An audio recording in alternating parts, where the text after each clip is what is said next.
नमस्कार। आज हम एक बहुत ही खास किताब पर बात करने वाले हैं, डेल कार्नेगी की how to stop worrying and start living. इसका हिंदी अनुवाद है चिंता छोड़ो सुख से जियो। हम इसके कुछ मुख्य विचारों को समझने की कोशिश करेंगे। बिल्कुल। ये किताब असल में दिखाती है कि कैसे चिंता, तनाव, इन सब से निकलकर एक ज्यादा शांत और खुशहाल जिंदगी जी जा सकती है। हाँ, और ये कोई कहानी नहीं है, ये एक गाइड है।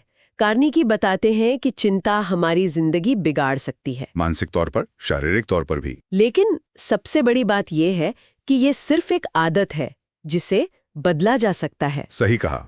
तो कहाँ से शुरू करें?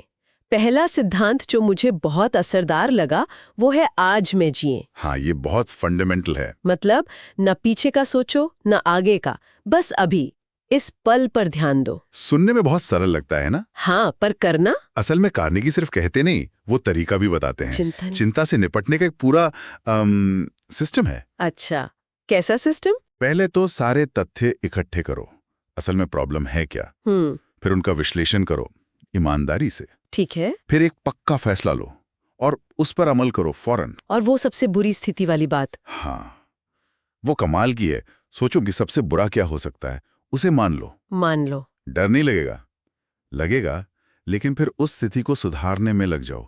इससे अचानक लगता है कि कुछ तो कंट्रोल में है। हाँ, ये बात सही है, कंट्रोल का एहसास। और यही एहसास चिंता कम करता है। और ये बात भी तो है कि चिंता सिर्फ दिमाग तक नहीं रहती, शरीर पर भी असर डालती है। बिल्कुल, किताब में जिक्र है हाई ब्लड प्रेशर, नींद ना आना, पेट की समस्याएं, ये सब चिंता से जुड़ सकता है। हाँ, और वो आंकड़ा तो चौंकाने वाला है। कौन सा? कि हमारी 100 में से 90 चिंताएं कभी सच होती ही नहीं। सच में? 90? हाँ, ज्यादातर हम खुद ही बनाते हैं, ख्याली पुलाव जिसे कहते हैं। सही। तो फिर करें क्या? कार्नेगी बहुत व्यवहारिक तरीके बताते हैं, जैसे व्यस्त रहो। हाँ। जब दिमाग किसी काम में लगाओ तो फालतू सोचने की जगह ही नहीं बचती। अच्छा, ये तो दिमागी मैनेजमेंट जैसा हुआ। एक तरह से हाँ।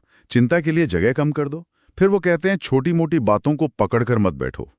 लेट गो करना। और लोगों की निंदा, आलोचना, उसे नजरअंदाज करो। लेकिन ये आसान नहीं होता हमेशा। लोग क्या कहेंगे, ये चिंता तो रहती है। पर कार्नेगी का मतलब है कि अपनी ऊर्जा कहाँ लगानी है, ये सोच समझकर चुनो। क्या ये बात वाकई इतनी बड़ी है? पर्सपेक्टिव की बात है। बिल्कुल। क्या ये मेरे काबू में है? जब हम बड़ी तस्वीर देखते हैं ना, तो कई छोटी चीजें अपने आप छोटी लगने लगती हैं। सही कहा।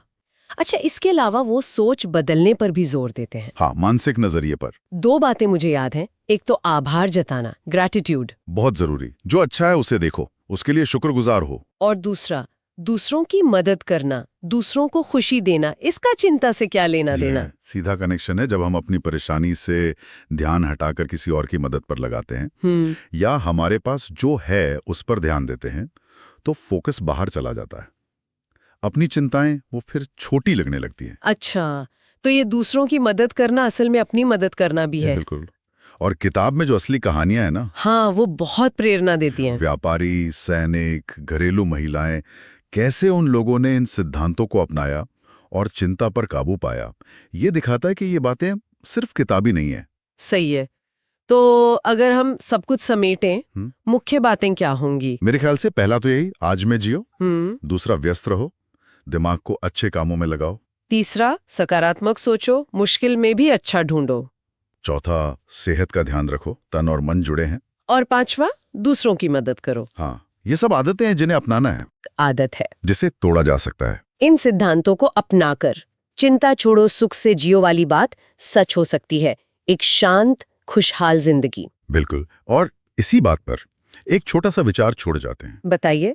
अगर ये सच है कि ज्यादातर चिंताएं हमारी अपनी बनाई हुई हैं, बेबुनियाद हैं, तो क्यों ना आज कोई भी एक छोटी सी चिंता चुने।